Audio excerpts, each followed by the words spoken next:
It started in a crowded docking bay on Station 12 Core, one of the so-called neutral trade ports, orbiting just outside the Tarathian Rim.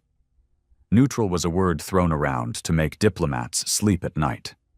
The reality was simple.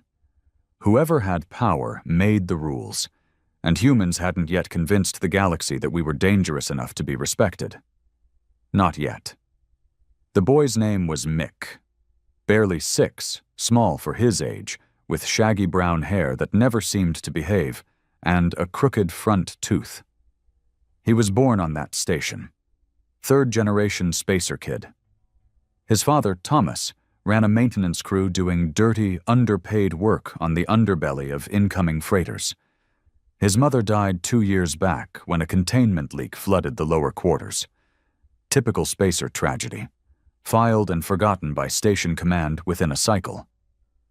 Mike was hanging around the docks just like spacer kids do, watching a new group of Zentari soldiers arrive. It wasn't illegal. It wasn't even unusual. Hell, most of the time kids waved, and the aliens ignored them. But that day, something was different. The commanding officer of the Zentari group, a tall, thick-skinned bastard with a metal-plated crest and half a dozen rings on his clawed hands, didn't like humans. That much was clear. Mike must have gotten too close, too curious. Maybe he reached for something shiny, or maybe he just smiled in the wrong direction. What mattered is this. The alien turned, snarled in that guttural, insectoid growl, and struck the child so hard he flew backward into a crate of fusion batteries. There were no weapons, no threat, no misunderstanding. Just a 6-year-old kid and a towering alien soldier who decided to make a statement. Mike hit the deck and didn't move. The crowd gasped. A few shrieked. A Sarnak merchant grabbed his own child and pulled him away. No one stepped forward. No one challenged the officer. You could feel the fear in the air like static clinging to skin. Except for one man. Thomas. He was down the corridor, hauling coolant lines, when the emergency broadcast hit his earbud. Medical alert, docking bay 4B. When he heard the words, young human male, unconscious, possible trauma, something inside him cracked wide open. By the time Thomas reached the scene, the med team was there, swarming over Mike's tiny body. Blood smeared the floor. His face was swollen, his arm, bent in a way it shouldn't be. And the Zentari, standing off to the side with 2 subordinates, speaking calmly, not even a hint of remorse, not even a glance towards the boy. Thomas didn't say a word. Not then. Not even when the officer's translator spoke in that smug, flat tone. Your progeny violated proximity protocol. He was corrected. They didn't arrest the alien. They didn't detain him. They didn't even file charges. The station command ruled it an unfortunate incident, pending diplomatic review. While Thomas sat by his son's hospital bed, waiting to find out if Mike would wake up with brain damage, some bureaucrat sent an apology letter to the Zentari military attaché. That was their justice. But humans don't forget. The word spread fast. Too fast. By the next rotation, whispers were flying across the spacer networks, down mining shafts, through backwater colonies and old Earth warships hidden in the outer graves. A human child struck by a galactic officer, with no consequence. They called them Deathworlders as an insult once. Said humans came from a planet too violent, too unpredictable, too savage. Said we were emotionally unstable, reactionary, dangerous. They were right. Thomas didn't have to ask for help. He didn't organize anything. He just sat by his son's bedside, holding that tiny hand, replaying the moment in his head 1,000 times. But elsewhere, men moved. Men who had fought in the silent wars of the Kuiper Break. Men who knew what humans were capable of when you hurt one of their own. The Zentari officer didn't know it yet, but consequences were coming. And this time, the galaxy would learn. Personally. Mike didn't wake up the next day, or the day after. The doctors called it neural shock from traumatic blunt force injury, but all Thomas saw was his boy lying still, wrapped in tubes and wires, half his face bruised purple, the other pale like porcelain. The machines beeped and blinked, counting things that no father should have to stare at this long. He sat in silence. That kind of silence only men know when they've lost too much and aren't allowed to scream. The corridor outside was empty. Even the nurses had stopped making small talk. Everyone knew. Everyone had heard. The humans on the station kept their heads down, their mouths shut. Centauri patrols doubled their rotations, walking proud, claws clinking on the metal floor. Not one of them said a damn word about the boy. But they looked. Every time Thomas passed them, they looked at him with that cold, alien detachment. Like his grief didn't register on whatever passed for morality in their hive-trained minds. And still, no justice came. Station command claimed their hands were tied. Jurisdictional complications, they said. Political pressure, they added. Be patient, they insisted. Thomas didn't say a word. He just nodded. Every time, he nodded. But inside, something had started to bleed. It was on the fourth night when the first message came in. No name. Just a grainy voice over a scrambled comm frequency. We heard. Thomas stared at the handheld. Who is this? You don't know me, the voice said. But I know what they did, and I know who you are. He almost dropped the device. I didn't ask for anything. I didn't tell anyone. You didn't have to. There was a long pause. Then the voice continued. You remember the freeborns from Deimos Delta? Thomas stiffened. He did. They were ghosts, rumored to be ex-Earthborn mercs, off-grid operators who vanished after the Sovereign Break Wars, last seen raiding pirate warships along the Drakenbelt. No allegiance, no law, just humans who answered to nothing except their own. You're one of them? No, but I know where they'll be in 7 hours. The message cut off. That night, Thomas didn't sleep. He watched Mike's chest rise and fall. He watched his boy's tiny fingers twitch in his sleep, maybe from pain, maybe from dreams. He held that small hand and made a decision that no father should ever have to make. He wasn't going to wait for justice. He was going to drag it down with his own hands. By morning, Thomas had packed the bag. Not much. Just enough to move fast. No weapons. No armor. Just old gear from his younger days, back when he'd worn Earth's colors in the mining revolts off Triton's moons.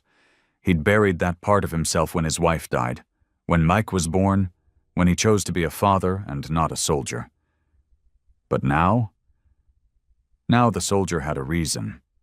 He left a note with the med nurse, in case Mike woke up before he returned. It was short. Don't be afraid. I'm doing what has to be done. The freighter he hitched a ride on was called Broken Mercy, an old rust bucket barely holding together. Crewed by humans only, faces worn and hard, no questions asked. He didn't have to say who he was. They already knew. One of them, a tall, bald engineer with a face like gravel, patted Thomas on the back as he boarded. Glad you're coming. They were asking for you. Thomas just nodded. The journey was silent. No one spoke of politics. No one brought up treaties. No one quoted station rules. That world, the clean world, the pretend civilized world of fragile diplomacy and false peace, had nothing to offer men like these. They didn't care about seats at the galactic table. They cared about honor, about blood, about what's right. The Broken Mercy dropped out of warp near an abandoned outpost orbiting a dead moon. No lights, no broadcasts, just a small beacon pinging on a secure frequency. Thomas stepped into the bay and saw them. They weren't in uniform. They didn't need to be. You could see it in the way they stood. Every man there had seen war. Not the kind fought on screens, but the dirty kind. Up close, knife to bone, breath on your face kind. Freeborns. There were 8 of them, and every single one was there for him. The leader stepped forward. Big, older, scars all over his arms. No smile, just quiet steel in his eyes. "You're Thomas." "I am." The man nodded. "Then say no more. We fight for your boy." Thomas swallowed hard. "Why?" The man paused. "Because he's ours, and they forgot who the hell we are." The plan was simple. The Zentari officer, Commander Velks, was scheduled to depart Station 12 Corps in 5 days, headed to a ceremonial tribunal on Polaris Prime.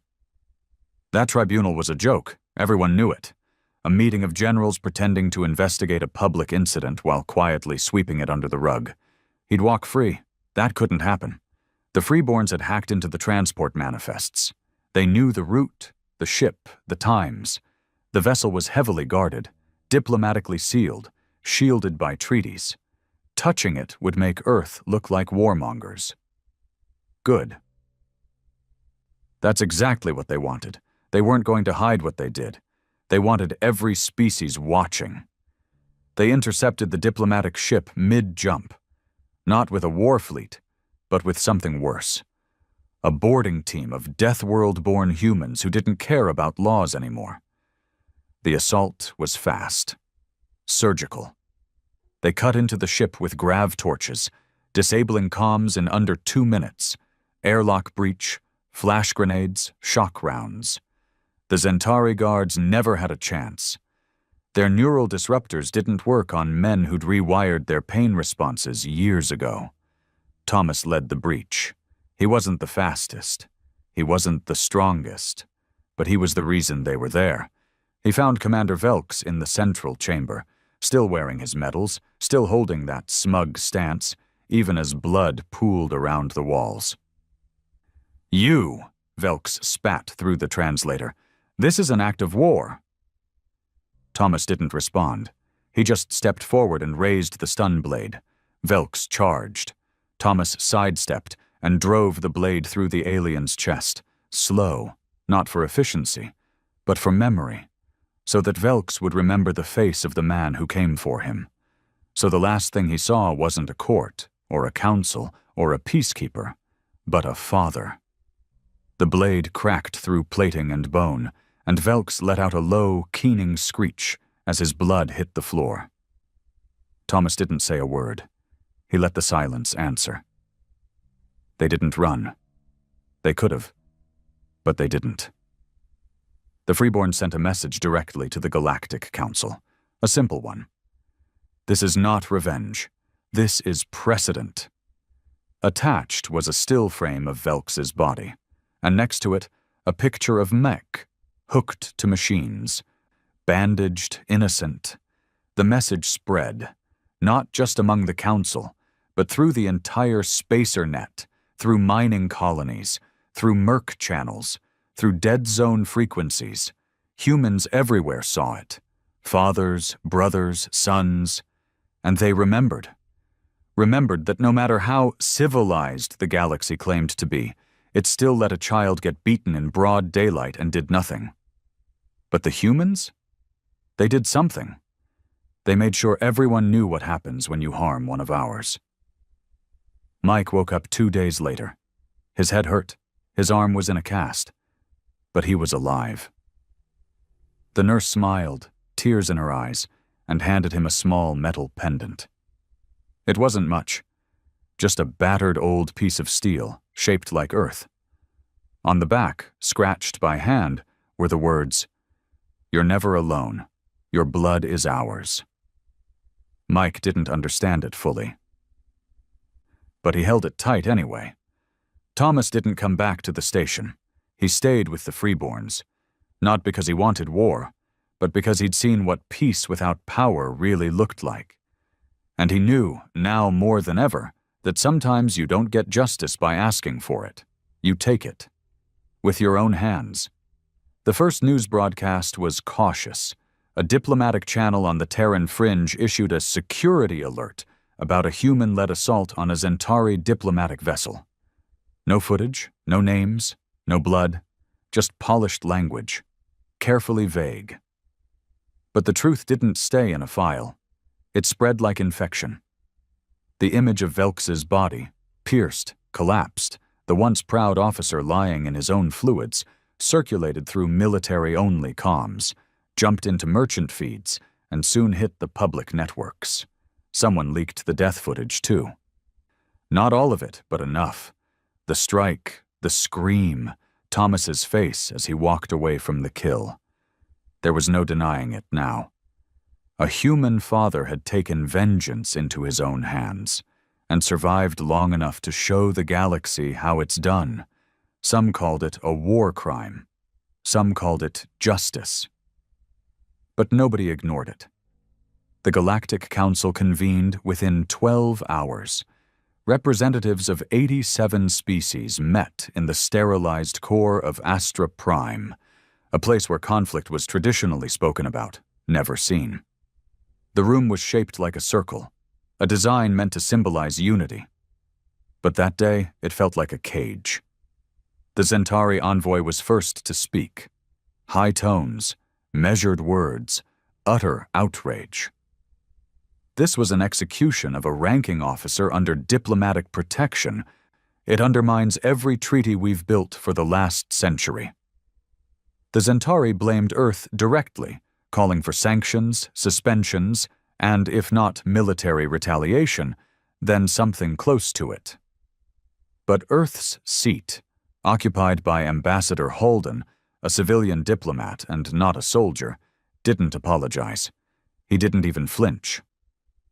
Commander Velks beat a 6-year-old human child, Holden said calmly, in a public space with no provocation and suffered no consequence. Your own tribunal was going to let him walk. The room stirred, buzzing with whispers. Let's be honest, Holden continued, rising to his feet. This council loves order, stability, but not justice, not when it's inconvenient. You let an innocent boy get put in a coma and then acted surprised when his people reminded you what that costs. This was vigilantism, barked a Solari noble. No, Holden said. This was consequence, delivered personally. The room fell silent.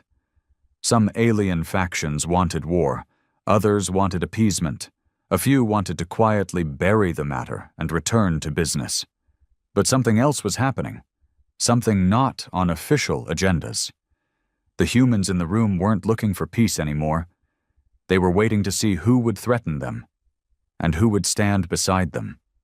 Meanwhile, across the stars, Mick's story exploded. Not because he was anyone important, not because of his bloodline or some chosen one prophecy, but because he was just a child, a normal, fragile human kid, and that made him everybody's kid. His recovery became a broadcast event. Every update from the station's med center was downloaded, reshared, translated into 40 languages. His swollen eye healing. His breathing returning to normal, his hand squeezing his nurse's finger, and then, finally, the moment his eyes opened. That clip alone was viewed 300 million times in a day. Mike, blinking, whispering one word. Dad? Thomas saw the footage from a secure outpost hidden in the asteroid fields. The Freeborns didn't show much emotion, but that day, when they saw Mick's face on the screen, not one of them pretended to be hard. They gathered around Thomas like a shield, quiet, not speaking, just there. He didn't cry, he didn't speak. He just watched the screen, hand clenched into a fist. One of the younger Freeborns, a kid from Mars-born mining stock, finally broke the silence. That boy, he's going to be the reason they stop treating us like rats. Thomas looked at him. No, he said. He's going to be the reason we stop letting them. On Earth, protests began. They started peaceful, vigils, speeches, signs, images of Mike held high next to the caption, "What if it was your son?" But it didn't stay peaceful. When the Council tried to force the extradition of Thomas and the Freeborns, Earth refused, flatly, without compromise. They said, "Thomas acted outside of our command, but we do not condemn him." And for the first time, humanity didn't back down.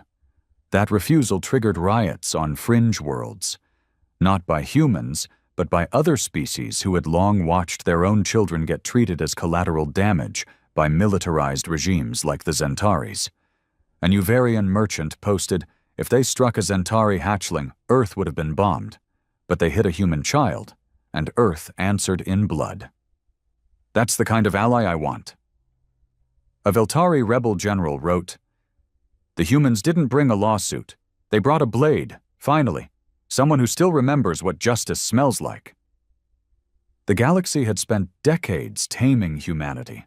Diplomats had scrubbed their reputation, trained them to be compliant citizens of a larger, peaceful order. But that illusion had cracked. And under it all, the old Earth still burned. The death world instinct. Meanwhile, on Station 12 Core, things had changed. The Zentari withdrew their soldiers from the docks. The human workers, quiet, exhausted, long beaten down, stood a little straighter. People who once crossed the street when they saw an alien officer now stared them down. Mike was moved out of intensive care and into a private room, guarded quietly by off-duty mechanics, freight haulers, ex-Marines pretending to be janitors. Thomas wasn't there. But everyone could feel his presence, especially the station command, who issued a pathetic apology and offered Thomas a full pardon if he would de-escalate the tension. The Freeborns laughed. "De-escalate?" their leader growled. No, the tension's the only thing keeping that boy alive." Back on Astra Prime, debates turned ugly. The humans were now polarizing. To some species, especially those ruled by militaristic regimes, they were becoming dangerous again. The memory of old Earth wars came rushing back. Cities turned to ash, ships ripped apart in orbit, the relentless human refusal to be conquered. But to others, Earth was becoming a beacon, a race that protected its own, that didn't abandon its weak, that answered violence with steel. Recruitment requests for human soldiers skyrocketed on the black market. Freeborn chapters, once whispered rumors, became a movement, and everywhere Mike's name was spoken, people said the same thing. They hit the boy, and the humans hit back. Mike, now healing, asked about his dad every day. The nurses didn't know what to say. They'd been ordered not to mention the operation, not to tell a child that his father had killed a galactic officer and set the system on fire. But Mike already knew. Kids know, especially spacer kids. He didn't cry much, just held that steel Earth pendant, worn and scratched, with Thomas's initials carved into the back. He asked the nurse once, "Is my dad bad now?" The nurse knelt beside him, took his hand, eyes glassy. "No," she whispered. "Your dad did what no one else would." Meek looked down at the pendant. "Then I want to be like him when I grow up." And somewhere deep in uncharted space, Thomas listened to the same words, broadcast through a secured relay hidden from official eyes. He smiled. But it wasn't a proud smile. It was broken. Quiet. Because men like Thomas don't get to come home. Men like him stay out there, in the black, protecting what the clean worlds can't. Mike was walking again. Slowly, like his little legs had forgotten how to trust the floor beneath them. The doctors said he'd heal. Maybe even completely. But the damage wasn't just physical. There were nights he'd scream in his sleep. Nights he'd wake up in cold sweats, clutching that metal pendant like it was the only real thing in the world. He never talked about the strike, never asked why it happened. Only once did he whisper, "Did I do something wrong?" And no one in the room could answer fast enough. In the outer systems, the consequences were beginning to bite back. The Zentari didn't sit idle after Velx's death. Their pride was wounded, and wounded predators don't beg for justice. They come back hunting. Within 10 cycles of the broadcast, Zentari ships began pulling human freighters out of warp. Inspections, they called them, but the crews didn't come back. Small colonies, especially those on fringe planets without council protection, reported disappearances, harassment, stations stripped of supplies, human miners choked off from their only trade lanes, and worse, rumors of black ships, unmarked, moving through dead zones and abducting entire outposts. Everyone knew what it meant. Retaliation, but not by war, by silence. They wanted humanity to be afraid again, quiet, controlled, the way it was before Thomas plunged that blade into Velx's chest. But it was too late for that now, because humans weren't the only ones watching. On New Ishtar, a desert colony where humans had long shared land with the Vicari, a once enslaved reptilian race, a rally broke out. Not about resources, not about trade, but about Mick. Dozens of Vicari carried signs. Human or hatchling, protect the innocent. They painted the boy's face on walls, not a leader, not a warrior, just a child, broken by arrogance and saved by fury. When station security tried to break it up, they were met with a resistance they hadn't expected. Vicari miners side by side with human engineers. Blunt tools turned weapons, not to kill, just to send a message. You hit one of ours, we hit back, just like Earth. Back on the diplomatic front, the council was fracturing. The Zentari kept pushing for punishment. Give us Thomas. Give us the freeborns. Disband the rogue human units. Earth refused. Ambassador Halden, who had once been considered soft, a paper pusher, a compromise man, now stood behind the podium with iron in his voice. Humanity will not apologize for defending its children. When the Zentari envoy pressed further, Halden raised a datapad. It displayed 14 confirmed cases of Zentari abuses over the last 2 cycles. Children struck, miners assaulted, civilians executed. Where was your outrage then? He asked. Where was your justice? There was no answer, because the room knew the truth. Velx wasn't an exception. He was a system, and Thomas didn't break the law. He broke the silence. But not all of humanity was unified. On Earth, tension brewed between factions. The United Earth Coalition, desperate to maintain council approval, distanced itself from Thomas publicly. Called the freeborns unregulated, unpredictable, dangerous. But in the streets, in the alleys, in the broken zones where war veterans slept and dockhands worked 16-hour shifts just to keep the lights on? Thomas was a goddamn hero. Graffiti marked the undercities. One swing for a child, one war for a future. He bled for his son. We bleed for him. A movement formed.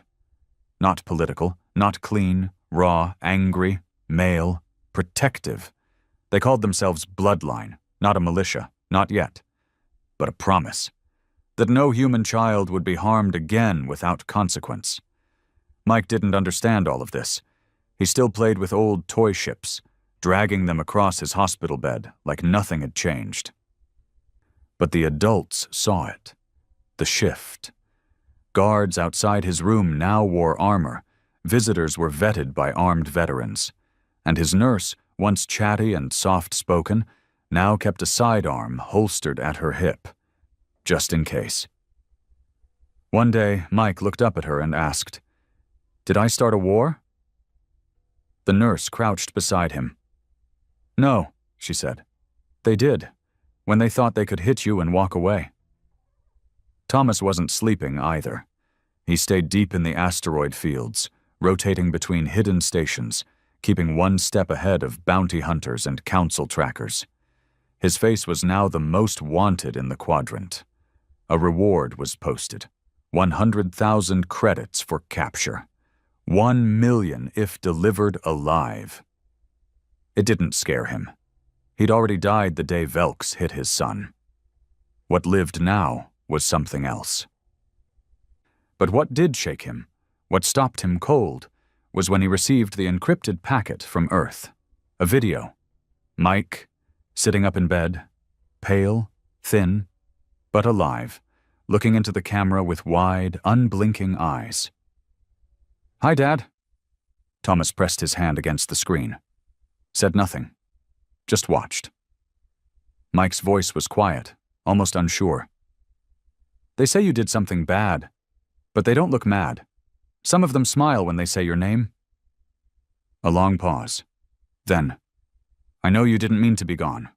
I know you're out there, and I'm not scared." Thomas's chest tightened.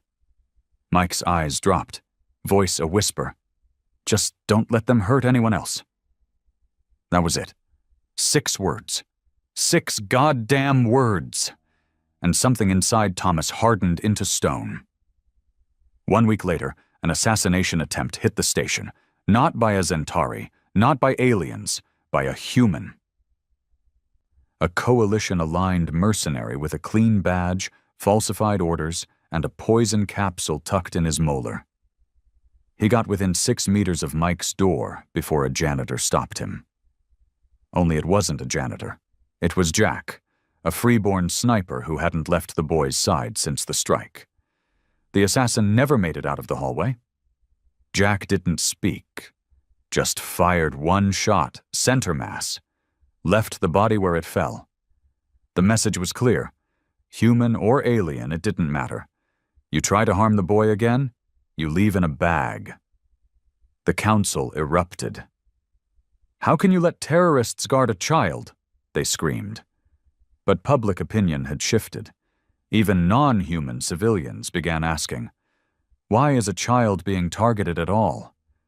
And for the first time in decades, Earth wasn't defending itself. It was standing still, staring the galaxy down, daring it to make a move. Thomas sent a message back, a single line. "You want war? Try to touch him again." Then he disappeared back into the dark. Mike was 5 weeks into recovery when the first banner appeared. It wasn't official, it wasn't legal, but it was massive. Hung from a freight crane on the edge of Docking Bay 12 Core, it stretched 20 feet across, scrawled in burning red paint on blackout canvas. "You touched one of ours. Now bleed." Beneath the words was a crude but unmistakable stencil. A child's face, Mick's face, eyes closed, bandaged, half of it still bruised. It didn't take long for similar banners to appear across the human-occupied sectors. On old freighters, on bar walls, on the side of asteroid silos, in abandoned warships drifting through the dark like tombs. The same message, the same face. Mike had become the flag. He didn't understand what was happening, not really. He still played with his ships, still asked for juice he couldn't drink yet. But sometimes, when he'd wake up from those shallow, exhausted naps, he'd see the adults outside the medbay window. Men with scars, women in flight suits, old soldiers with tired eyes, all of them watching him, not with pity, with purpose. One afternoon, he asked the nurse, Lyra, the only one he trusted, "Why do they keep looking at me like that?" She didn't know how to answer at first, but Mick had stopped accepting soft lies. He wasn't 6 anymore. So she sat on the edge of his bed and told the truth. "They're waiting to see if you're going to be all right, not just your body, all of you, because what happened to you, it changed things. For them, for all of us." Mike tilted his head. "I didn't mean to change anything. I know." He was quiet for a long time. Then, "I just want my dad." Lyra nodded slowly. "So do they." But Thomas hadn't returned. He was in deep space, orbiting a dead star, hidden in a freeborn cruiser disguised as a mining rig. He saw everything. The banners, the rallies, the transmission data spikes showing Mick's face on more walls than Earth's flag. And he hated it. This wasn't what he wanted. He'd done what he did because his son had been hurt, because justice was denied, because he was a father, not a martyr, not a spark for war. But now the fire had taken its own form, and it wasn't listening to him anymore. Bloodline had grown faster than any human movement since the Unity Accords. It started as whispers, then chapters, then fleets. They weren't official. They didn't follow Earth's military code, but they had power. Station by station, they began declaring independent protection zones. Bloodline sectors, they called them. Any human child harmed in those zones, the response was immediate, not diplomatic, terminal. They didn't ask Earth's permission. They didn't need it. Some council envoys demanded Earth put a stop to it, but the Earth coalition was divided now, fractured between appeasers and hardliners, between those afraid of losing galactic legitimacy and those who'd grown tired of begging to be respected. Earth couldn't control Bloodline anymore. No one could. At a council meeting in the core spiral, a Varan senator stood up, voice shaking. You told us humanity had evolved, that they were tamed. But this boy, they are rallying armies around a child. They're making him a symbol of revenge. To which Ambassador Halden calmly replied, No, they're rallying around the reason that child was harmed and the silence that followed. If that makes you uncomfortable, perhaps you should examine the silence. Mick was moved off station. Too many threats, too many cameras, too many men whispering his name with either worship or hatred. They transferred him to a hidden station known only to freeborn operatives and a few trusted Earth sympathizers, people who remembered what justice looked like before treaties diluted it. It was colder there, quieter, and lonelier. Lyra stayed with him, though. She'd been offered reassignment, even money to keep quiet and disappear. She refused. Not because she believed in the movement, but because she believed in Mike. One evening, while Lyra dozed off in the corner, Mike stood at the viewport, hands on the glass. A planet drifted in the distance. Dead. No light. No life. He didn't know what it was called, but he whispered to it anyway. Do stars ever forget things? Lyra stirred. What, sweetheart? He didn't turn around. I mean, when something really bad happens, do stars forget? She rose and crossed to him, stood behind him quietly. No, she said, but maybe they keep shining so we don't have to. Mike leaned his forehead against the cold glass. I wish they could just forget me. Meanwhile, Thomas received an offer. From Earth, a full pardon. If he returned. If he spoke to the movement. If he told them to stand down. The message came from someone he once trusted, General Karen, a soldier who'd once bled in the same trenches Thomas had. Now a politician. Karen's voice was firm, rehearsed. This is getting too big. You lit the fire, but we're the ones burning for it now. The council's threatening trade blocks, embargoes, even sanctions on families of freeborns. You need to stop this. Thomas didn't respond right away. He stared at the blinking cursor on the comms unit, and then finally he answered, I didn't light the fire. I just refused to let it go out in silence. Back in the dark corridors of the movement, things were getting darker. Bloodline had begun fracturing too. Some wanted protection, order, retaliation only if provoked. But others wanted war, pure war. They'd seen what one father could do, what one strike could spark. And now they wanted more. They started targeting not just Zentari, but any species that allied with them. Merchants, civilians, colonies. Thomas received footage. A Zentari supply ship attacked mid-warp. Crew vented into space. No mercy, no messages, just death. And the bloodline flag burned into the hull afterward. He punched the wall so hard he broke 3 knuckles. This wasn't justice anymore. This was vengeance unchained. Mike's health improved. He could walk without pain now, could run, though he didn't.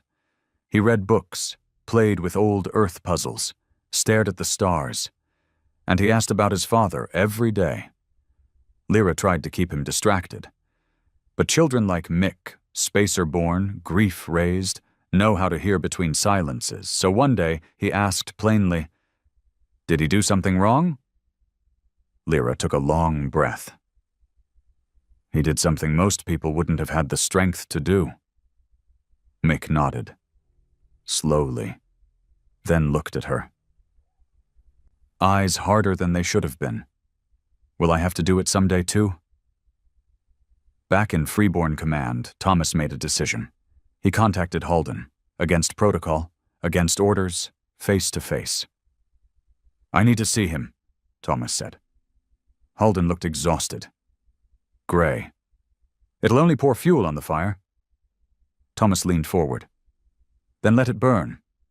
But I'm not letting my son grow up with a revolution written on his face." There was silence. Then Holden spoke quietly. "There's something you need to see first." He sent him a file. Mick, in bed, hands trembling, whispering, "Tell him I'm not scared. I just want him to come home." Thomas closed his eyes and gave the only order that mattered now. They brought Thomas in under blackout protocol. No transponders, no beacon trails, no escort ships. The freeborn cruiser that ferried him moved like a ghost through dead zones, hopping between warped navigation fields and old wreck belts. The men inside didn't talk much. Not out of fear, these were killers, but out of respect, reverence. Because Thomas wasn't just a father anymore. He was a living warning. And warnings had power in this new galaxy. The secure facility where Mike had been moved wasn't technically on any map. It was carved into a derelict mining ring orbiting a hollowed-out moon, one abandoned by a failed colony decades ago. A perfect hiding place, or a prison, depending on how you looked at it. Only 5 people knew Thomas was coming. Earth's ambassador Halden, the freeborn chapter leader, Lyra the nurse, and 2 men who used to call Thomas Captain in a war humanity no longer officially recognized. Everyone else? In the dark. Because if the Council learned Thomas was within reach, it wouldn't just be bounty hunters coming next time, it would be fleets. Mike stood by the observation window when he saw the ship arrive. He didn't react at first, not outwardly, but his hand gripped the steel pendant around his neck until his fingers went white. He turned to Lyra. "Is that him?" She nodded. Mike's voice dropped, barely a whisper. "I thought he'd look different." "He probably does," she replied. "On the inside." The elevator hissed open with a sound too soft for how loud Thomas's presence felt. He stepped into the hallway, slow, steady. Dressed in matte black combat gear, stripped of insignias. His beard was longer now, face more carved than aged, eyes darker, like something inside him had been hollowed out to make room for what he'd become. Mike stood at the far end. No guards, no doctors, just the boy and the man who'd burned a hole through the galaxy for him. Neither moved. For 10 long seconds, silence ruled the room. Then Mick spoke. "You're real." Thomas exhaled, slow. "Yeah. You killed him." It wasn't a question. Thomas nodded once.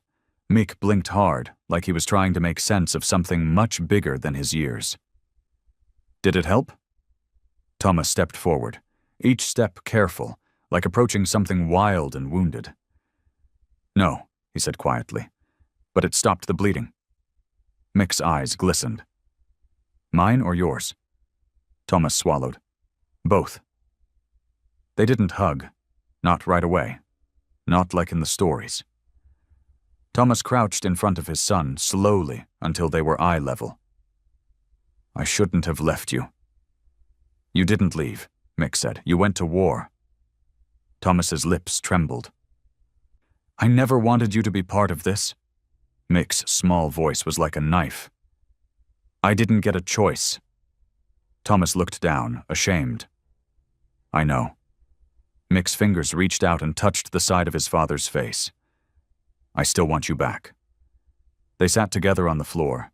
No guards, no weapons, just them, father and son, surrounded by a galaxy set on fire. Lyra stayed at the edge of the room, silently watching, arms crossed tightly across her chest.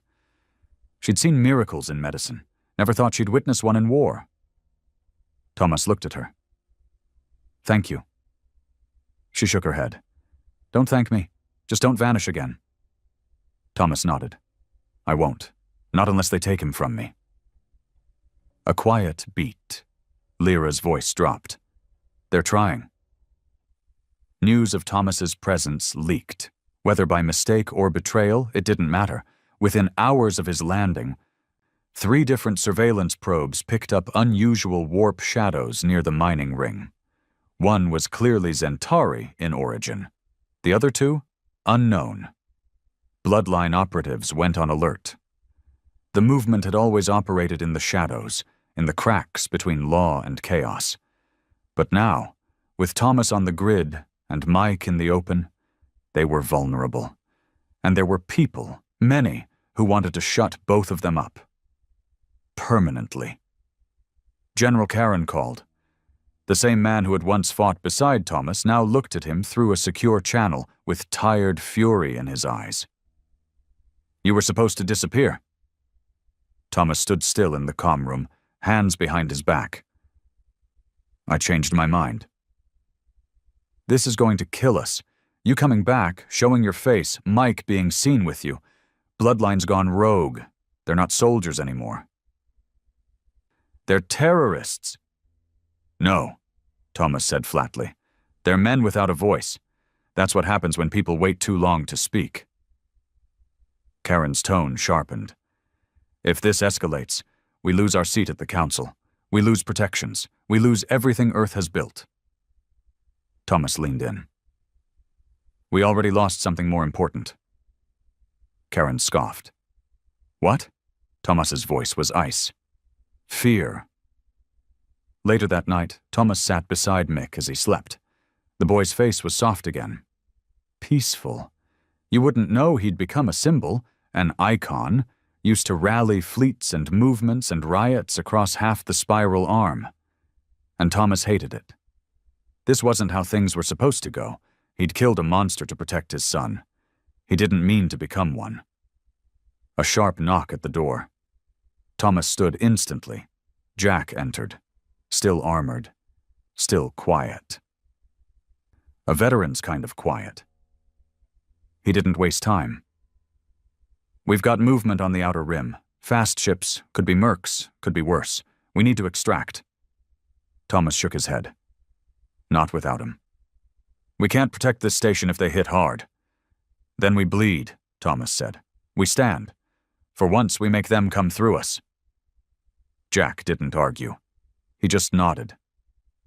Because that's the kind of man Thomas was now, and the kind of man others followed into the fire.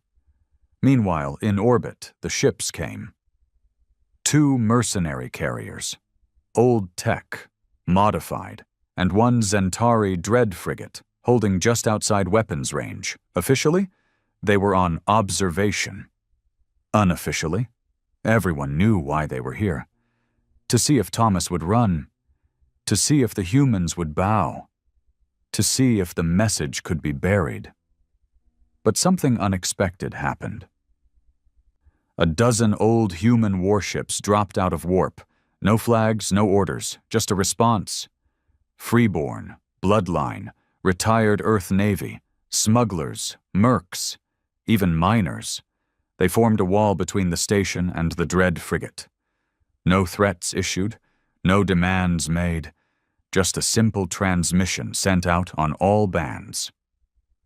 You touched one of ours. You want to finish the job? Come through us. The Zentari didn't fire. They watched. And then they turned away.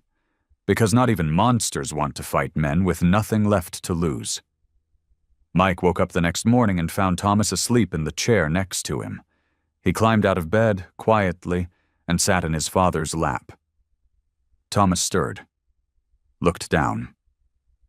"Hey." Mick leaned his head against his chest.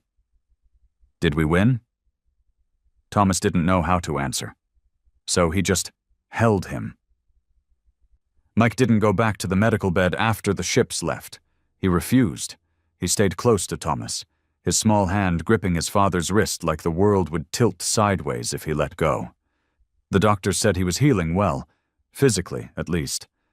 But there was something different now. Some wire had been cut and reconnected. He didn't laugh, didn't cry either.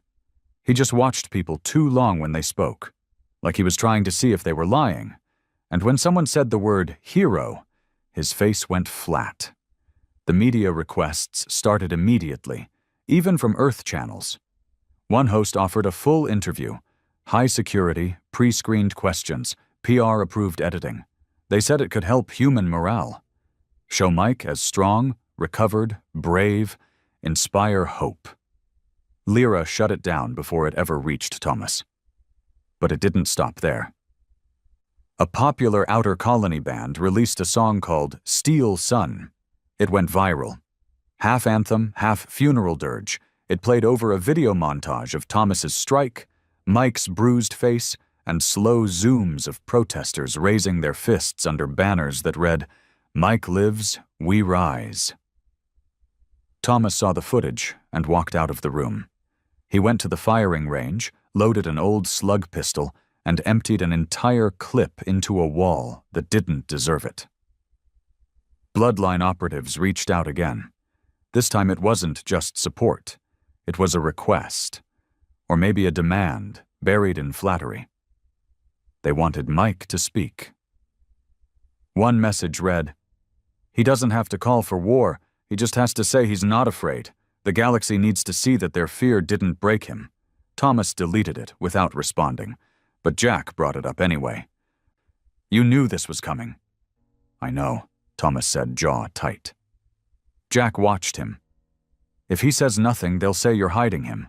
If he speaks, they'll twist it into whatever they need. I don't want him to be a weapon." "He already is." Thomas sat with Mike later that night.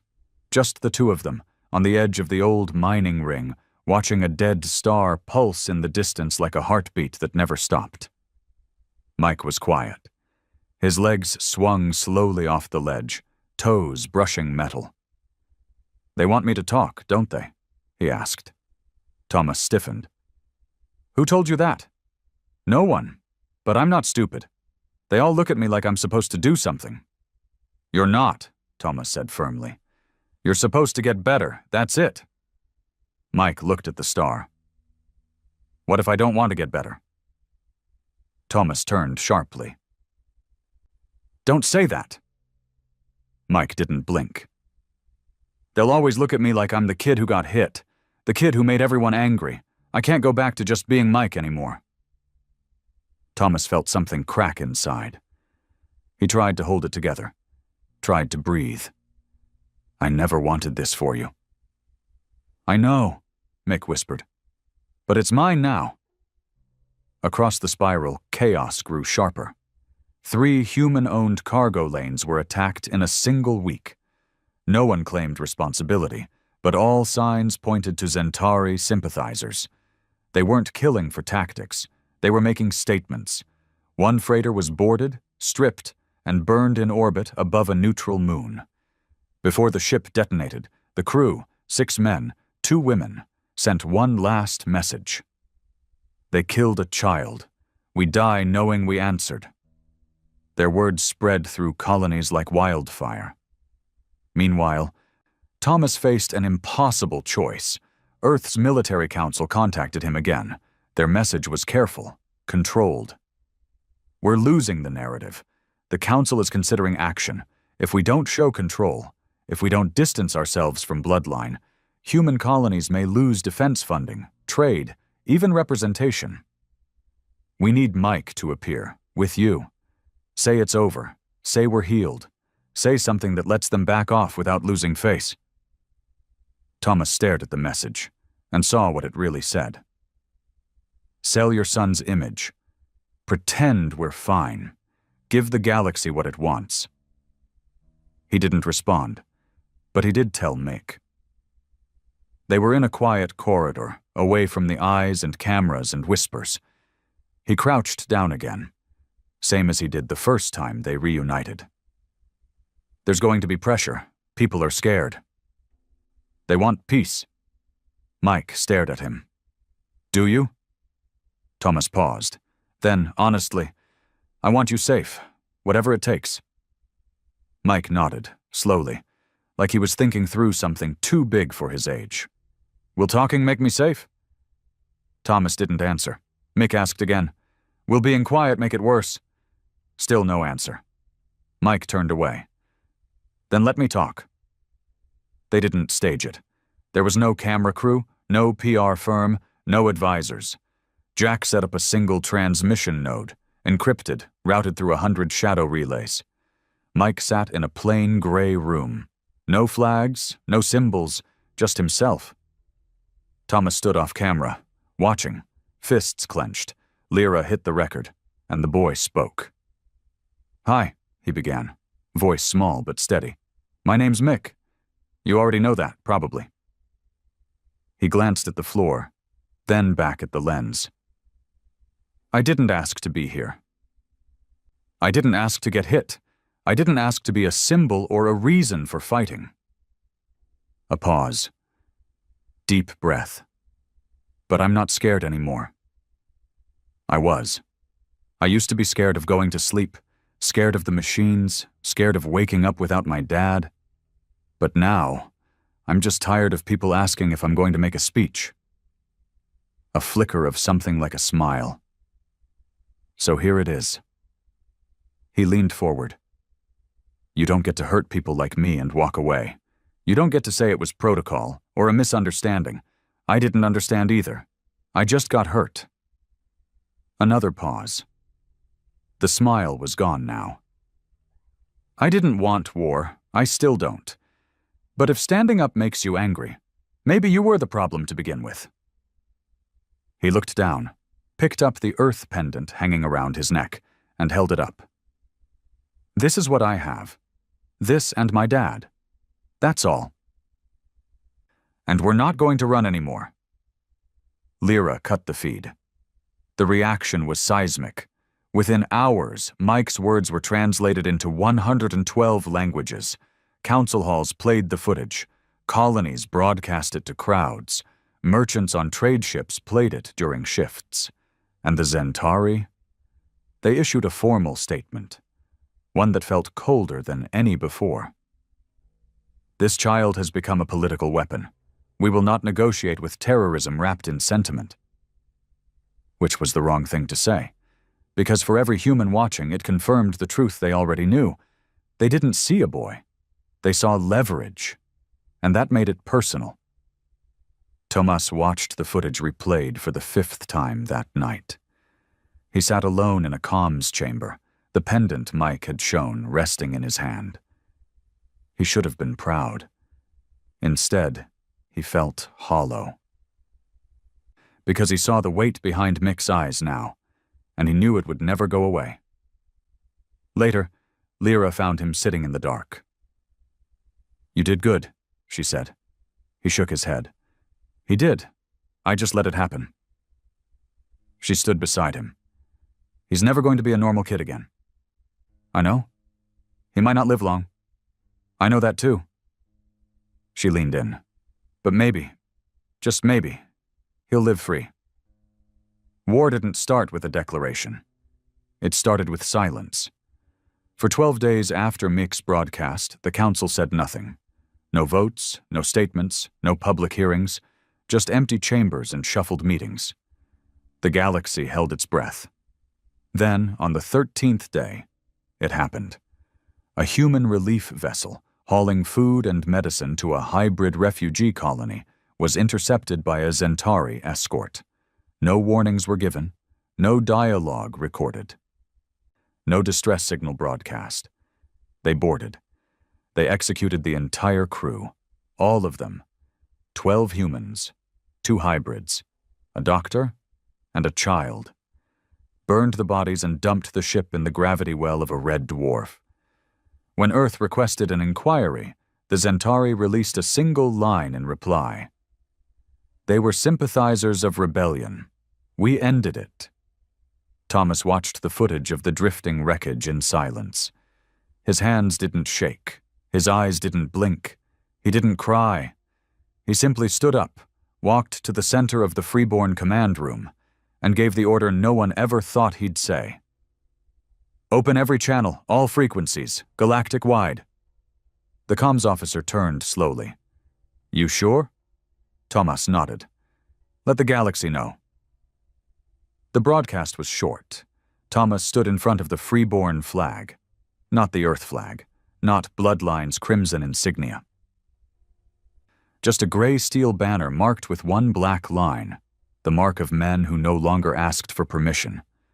His voice was low, controlled. We tried diplomacy. You gave us silence. We tried justice. You gave us protocol. We tried peace. You gave us graves. He paused, looked into the camera like he was speaking to one person. You want to end this? You want to silence my son, my people? A beat. Come and try.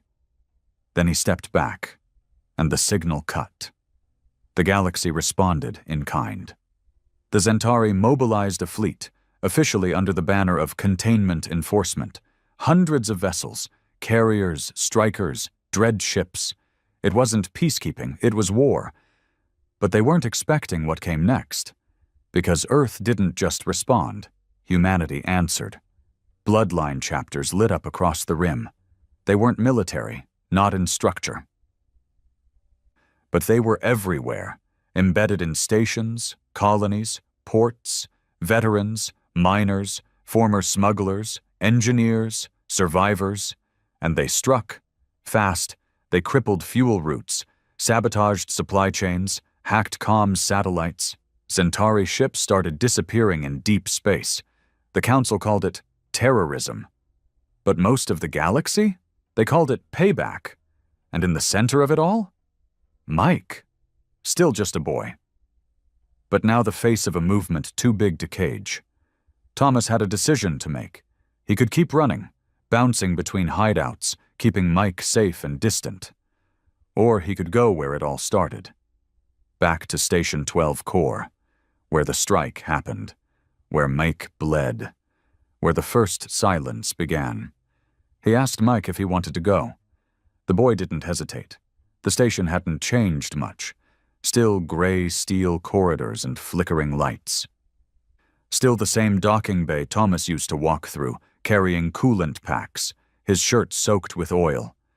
But now every human they passed stopped. Some saluted. Some simply nodded. But none looked away. When they reached the medical wing, Lyra was already there, waiting, still in her coat, still wearing a tired fire behind her eyes. I told them this place wasn't safe, she said. Thomas shook his head. There's no safe anymore, only loud. The Council issued a final offer. Turn over Thomas and the Freeborns, disband Bloodline, denounce the uprising, and we will negotiate limited protection for human colonies. It was sent to Earth, not to Thomas, but Earth sent back a message of its own. One sentence. You don't speak for our children anymore. When the Zentari fleet entered human space, they expected fear. They expected surrender. Instead, they were met with chaos. Human warships that should have been scrap lit up like fire. Stations with no tactical relevance suddenly became death traps. Merchant vessels stopped running and started ramming. The old veterans called it the fire line, because wherever you crossed it, something burned. Back on Station 12 Core, Thomas took Mike to the dock where it all happened. The crate Mike had been thrown into was gone. The floor had been cleaned. But the wall still bore a dent where Mike's head had struck it. Mike stood in front of it, hands at his side. This is where it started, he said. Thomas stood behind him. No, this is where it ended for them. Mike looked up. What about us? Thomas crouched beside him. That's up to you. The battle for the soul of humanity wasn't fought with fleets or words. It was fought in the eyes of the people watching. Alien races that had always seen humans as volatile, emotional, unruly, now saw something else. Conviction. Unflinching protection. Rage, yes, but righteous rage. The kind that only comes when someone strikes your blood and walks away from it. Mike never made a speech again. He didn't need to. Others did it for him. His image was burned into murals on Mars colonies, sewn into shoulder patches on bloodline armor, carved into the hilt of a dagger carried by a mute Veltari warrior who said humans taught him what family meant. Even Zentari civilians began to question their leadership. If one boy can make a species fight like that, maybe they were never the monsters. Months later, when the war cooled into a tense ceasefire, Thomas and Mike were offered exile, a quiet planet, new names, peace. But Thomas declined. Mike did too, because they understood something now. It wasn't about revenge anymore. It was about making sure no child, anywhere, ever had to beg for justice again. Mike turned 8 on a ship headed for a liberated trade ring.